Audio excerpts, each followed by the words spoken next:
আসসালামু আলাইকুম। অবিরাম বাংলার সংবাদে সবাইকে স্বাগত জানাচ্ছি। আমি নাইম ফাথুম মুবিন। শুরুতে বিআরবি কেবলস সংবাদ শিরোনাম। বাংলাদেশের সর্বশেষ গুরুত্বপূর্ণ আপডেট সংবাদে আপনাকে স্বাগত। শুরুতেই সংবাদ শিরোনাম, পরে বিস্তারিত। শুরুতেই জানাবো, রাজনৈতিক মাফিয়ারা এখনও ধরাছোঁয়ার বাইরে। শেখ হাসিনা সহ অন্যদের দেশে ফেরাতে ইন্টারপোলের কার্যক্রম শুরু। দেশজুড়ে মামলা হয়েছে প্রায় ২৫০০। অক্টোবরে গ্রেপ্তার ৬,০০০-এর বেশি। গুরুত্বপূর্ণ মামলা তদন্ত করছে সিআইডি এবং পিবিআই।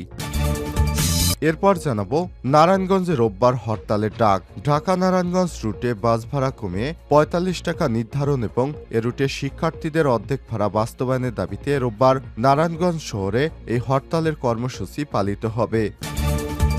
এদিকে আজিমপুরে ডাকাতির সময় অপহরণকৃত শিশুকে মোহাম্মদপুর থেকে উদ্ধার। রাজধানীর আজিমপুরের একটি বাসায় ডাকাতির সময় অপহরণ করে নেওয়া শিশুকে রাজধানীর মোহাম্মদপুর থেকে উদ্ধার করেছে র্যাপিড অ্যাকশন ব্যাটালিয়ন র্যাব। এই ঘটনায় অপহরণকারী এক নারীকে আটক করা হয়েছে। জানাবো, ট্রাম্পের সঙ্গে বিবাদ মিটিয়ে ফেলতে পারেন ডক্টর মোহাম্মদ ইউনূস, বিশেষজ্ঞদের অভিমত। যুক্তরাষ্ট্রের নবনির্বাচিত প্রেসিডেন্ট ডোনাল্ড ট্রাম্পের সঙ্গে বিবাদ মিটিয়ে ফেলতে পারবেন বাংলাদেশের অন্তর্বর্তীকালীন সরকারের প্রধান উপদেষ্টা ডক্টর মোহাম্মদ ইউনূস, এমনটাই প্রত্যাশা করছেন বিশেষজ্ঞরা। তারা বিবাদ মিটিয়ে নতুন মার্কিন প্রশাসনের সঙ্গেও কাজ করতে পারবেন বলে জানিয়েছে সাউথ চায়না মর্নিং। এবারে জানাবো, কর্ণফুলী টানেল আমাদের জন্য এখন বোঝা হয়ে দাঁড়িয়েছে বললেন জ্বালানি উপদেষ্টা। শেখ হাসিনার তৈরি কর্ণফুলী টানেল আমাদের জন্য এখন বোঝা হয়ে দাঁড়িয়েছে। আসনগরীর সার্কিট হাউসে সম্মেলন কক্ষে চট্টগ্রাম জেলা প্রশাসকের আয়োজিত বিভাগীয় এবং জেলা পর্যায়ের কর্মকর্তা ও প্রতিনিধিত্বশীল ব্যক্তিবর্গের সঙ্গে বৈঠকে এসব কথা বলেন তিনি বলেছেন, শেখ হাসিনা যে কর্ণফুলী টানেল নির্মাণ করেছে সেখান দিয়ে আমাদের কোনো গাড়ি এখন চলাচল করে না। সেখান দিয়ে গাড়ি চলাচল করলে অনেক দূর ঘুরে যেতে হয়। এ কারণে এই কর্ণফুলী টানেল আমাদের সুদের টাকা ঠিকই দিতে হচ্ছে, কিন্তু এখান থেকে কোনো আয় আসছে না, বরঞ্চ প্রতিনিয়ত প্রত্যেক মাসে বাংলাদেশের বিরাট রকমের একটা অর্থ এই খাতের সুদ পরিশোধ করতেই ব্যয় হয়ে যাচ্ছে। এবং সর্বশেষ জানাবো, রাঙামাটিতে 2 ভারতীয় নাগরিক সহ আটক 7। রাঙামাটির বরফকলে লঞ্চ ঘাটি চেকপোস্টে ছোট হরিণা টু রাঙামাটি যাত্রীবাহী একটি স্পিড বোটে তল্লাশি অভিযান পরিচালনা করে 2 জন ভারতীয় নাগরিক সহ 7 জনকে আটক করেছে বিজিবি। প্রিয় দর্শক, এতক্ষণ শুনছিলেন সংবাদ শিরোনাম, এবারে বিস্তারিত। তবে তার আগে বন্ধুরা, অনুরোধ থাকবে এই সংবাদটিতে একটি লাইক দিন। এই চ্যানেলে আপনি নতুন হয়ে থাকলে আমাদের সংবাদটি দেখতে দেখতে চ্যানেলটি সাবস্ক্রাইব করে রাখুন, যাতে করে বন্ধুরা আমাদের পরবর্তী লেটেস্ট আপডেট সংবাদগুলো সবার আগে আপনার কাছে পৌঁছে যায়। কমেন্ট করে আপনার মূল্যবান মতামত জানিয়ে দিন। এবারে বিস্তারিত। রাজনৈতিক মাফিয়ারা এখনও ধরাছোঁয়ার বাইরে। বৈষম্যবিরোধী ছাত্র আন্দোলন, শেখ হাসিনা সহ অন্যদের দেশে ফেরাতে ইন্টারপোলের কার্যক্রম শুরু। দেশজুড়ে মামলা প্রায় ২৫০০। অক্টোবরে গ্রেপ্তার ৬,০০০-এর বেশি। গুরুত্বপূর্ণ মামলা তদন্তে সিআইডি এবং পিবিআই। গণঅভ্যুত্থানে স্বৈরাচারী আওয়ামী লীগের পতনের পর কয়েকজন মন্ত্রী, এমপি এবং উচ্চপদস্থ নেতা গ্রেপ্তার হলেও দলের সভাপতি, সাবেক প্রধানমন্ত্রী শেখ হাসিনা সহ তার রাজনৈতিক দলের প্রথম সারি নেতারা এখনও পলাতক। গত 1 জুলাই থেকে 5 আগস্ট সারা দেশে নিরীহ ছাত্র জনতার উপর গুলি হামলার ঘটনায় হত্যা এবং হত্যাচেষ্টা সহ প্রায় ২৫০০ মামলা রুজু হয়েছে। এসব মামলা এখন পর্যন্ত পুলিশ, র্যাব ও সেনাবাহিনীর অভিযানে গত অক্টোবর মাসে গ্রেপ্তার হয়েছে ৬,০০০-এর বেশি আসামি। তবে তার মধ্যে পুলিশের হাতে ৬,০০০ এবং র্যাবের হাতে গ্রেপ্তার হয়েছে প্রায় ২,০০০ নেতাকর্মী। জনমনে প্রশ্ন উঠেছে, কয়েকজন মন্ত্রী, এমপি ও আওয়ামী লীগ এবং তাদের অঙ্গ সংগঠনের নেতাকর্মীদের গ্রেপ্তার করা হলেও গণহত্যার অভিযোগ করা মামলায় মূল পরিকল্পনাকারী শেখ হাসিনা এবং তার পরিবারের সদস্য, আওয়ামী লীগের সাধারণ সম্পাদক এবং সড়ক পরিবহন ও সেতুমন্ত্রী ওবায়দুল কাদের, সাবেক স্বরাষ্ট্রমন্ত্রী আসাদুজ্জামান খান কামাল, সাবেক পররাষ্ট্রমন্ত্রী ডক্টর হাসান মাহমুদ সহ আরও ডজন খানেক মন্ত্রী, প্রতিমন্ত্রী এখনও ধরাছোঁয়ার বাইরে। অভিযোগ রয়েছে, 5 আগস্টের পর অনেক মন্ত্রী, প্রতিমন্ত্রী, এমপি সীমান্ত দিয়ে প্রতিবেশী দেশে বিদেশে পালিয়ে গেছেন, তবে তাদের ফিরে আনার জন্য সম্প্রতি কাজ শুরু করেছে ইন্টারপোল। বাংলাদেশের national central bureau of Bangladesh NCB পুলিশের সদর দপ্তর এআইজি মিডিয়া ইনামুল হক সাগর নয়াদিগন্তকে বলেছে, যারা বিদেশে পালিয়ে গেছে তাদের বিরুদ্ধে গ্রেপ্তারি পরোয়ানা জারি করেছে আদালত। এরই মধ্যে অপরাধ ট্রাইব্যুনাল থেকে পাঠানো রিপোর্টে হাতে পেয়েছে পুলিশ সদর দপ্তর। ইন্টারপোলের মাধ্যমে আসামি আনার ক্ষেত্রে কিছু নিয়মকানুন রয়েছে, যাদের বিরুদ্ধে রেড অ্যালার্ট জারি করা হয়েছে তাদের ফিরে আনার কার্যক্রম শুরু করেছে পুলিশ সদর দপ্তর। এখন রাজনৈতিক মাফিয়ারা যারা গ্রেপ্তার হয়নি তাদের অবস্থান কি দেশে নাকি বিদেশে, এমন প্রশ্নের জবাবে তিনি বলেন, 5ই আগস্টের পর আইনশৃঙ্খলা রক্ষাকারী বাহিনীর সদস্যরা কিছুদিন মনোবলহারা অবস্থায় ছিলেন। এ সময় কেউ কেউ পালিয়ে যেতে পারে। বর্তমানে পুলিশ বাহিনী ঘুরে দাঁড়িয়েছে। এখন তারা ব্যাপক কাজ চালিয়ে যাচ্ছে। প্রতিদিন বৈষম্যবিরোধী ছাত্র আন্দোলন এর হত্যাকাণ্ড এবং হত্যা চেষ্টা মামলায় আসামিদের গ্রেপ্তার করা হচ্ছে। এই গ্রেপ্তার থেকে বাদ যাচ্ছে না সাবেক মন্ত্রী এমপিরাও।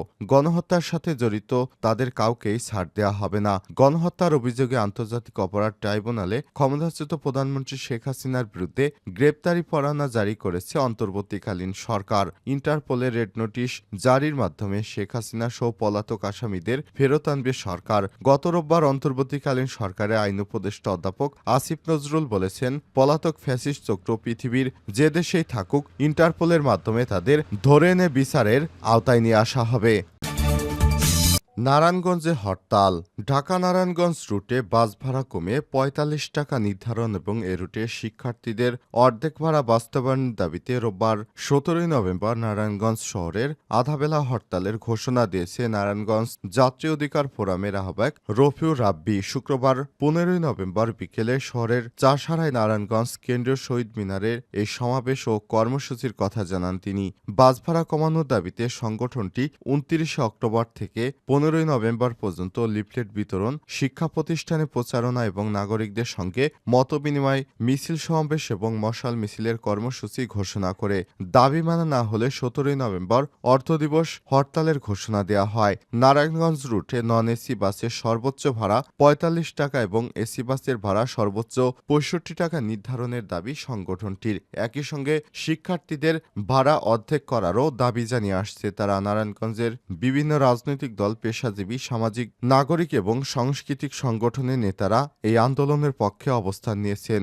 বাস ভাড়া কমাতে তারা জেলা প্রশাসকের কাছে স্মারকলিপিও দিয়েছেন। গত কয়েকদিন জেলা প্রশাসকের নেতৃত্বে যাত্রী অধিকার ফোরাম, বাস মালিক ও সরকারি কয়েকটি দপ্তরের সমন্বয়ে একাধিক বৈঠক হয়েছে, তবে বাস ভাড়া কমানোর বিষয়ে চূড়ান্ত কোনো সিদ্ধান্ত হয়নি। ফলে ১৭ই নভেম্বর অর্ধদিবস হরতাল কর্মসূচি পালনের সিদ্ধান্ত জানিয়েছে যাত্রী অধিকার ফোরাম। আজিমপুরে ডাকাতির সময় অপহৃত শিশুকে মোহাম্মদপুর থেকে উদ্ধার।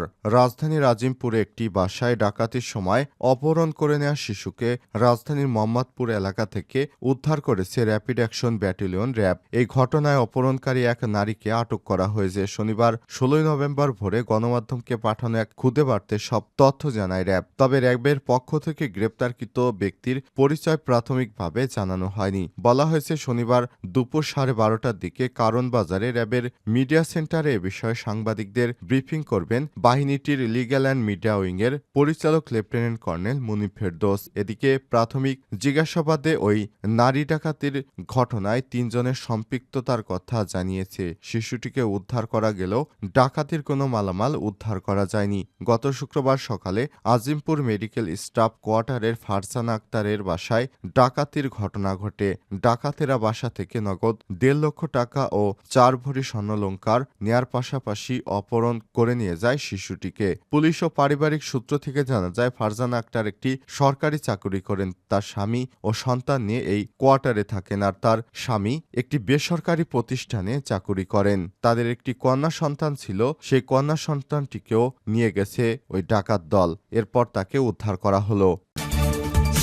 ট্রাম্পের সঙ্গে বিবাদ মিটিয়ে ফেলতে পারবেন ডক্টর মোহাম্মদ ইউনূস, বিশেষজ্ঞদের অভিমত। যুক্তরাষ্ট্রের নবনির্বাচিত প্রেসিডেন্ট ডোনাল্ড ট্রাম্পের সঙ্গে বিবাদ মিটিয়ে ফেলতে পারবেন বাংলাদেশের অন্তর্বর্তীকালীন সরকারের প্রধান উপদেষ্টা ডক্টর মোহাম্মদ ইউনূস, এমনটাই প্রত্যাশা করছে বিশেষজ্ঞরা। এছাড়াও বিবাদ মিটিয়ে নতুন মার্কিন প্রশাসনের সঙ্গেও কাজ শুরু করতে পারবেন তিনি। খবর সাউথ চায়না মর্নিং। বিশেষজ্ঞরা বলছেন, ট্রাম্পের সঙ্গে ইউনূসের টানাপোড়েনের সম্পর্কের বিষয়টি ওপেন সিক্রেট, কিন্তু বাংলাদেশের সঙ্গে যেহেতু ভারত ও চীনের কৌশলগত ভালো সম্পর্ক রয়েছে, এজন্য বাংলাদেশকে যুক্তরাষ্ট্রের প্রয়োজন রয়েছে। ওয়াশিংটন ভিত্তিক পর্যবেক্ষক সংস্থা উইলসন সেন্টারের দক্ষিণ এশিয়া ইনস্টিটিউটের পরিচালক মাইকেল কুলেকম্যান বলেছেন, আমি মনে করি ডক্টর মোহাম্মদ ইউনূস দ্বন্দ্ব মিটিয়ে ফেলতে পারবেন, কারণ ট্রাম্প এমন সময় ক্ষমতায় এসেছেন যখন শেখ হাসিনা পরবর্তী বাংলাদেশ গড়ার চেষ্টা করছেন ডক্টর ইউনূস। গত 5ই আগস্ট ছাত্র জনতার অভ্যুত্থানে ক্ষমতা ছেড়ে দেশ থেকে পালিয়ে যায় শেখ হাসিনা। এরপর অন্তর্বর্তীকালীন সরকারের প্রধান হিসেবে দায়িত্ব গ্রহণ করেন ডক্টর মোহাম্মদ ইউনূস।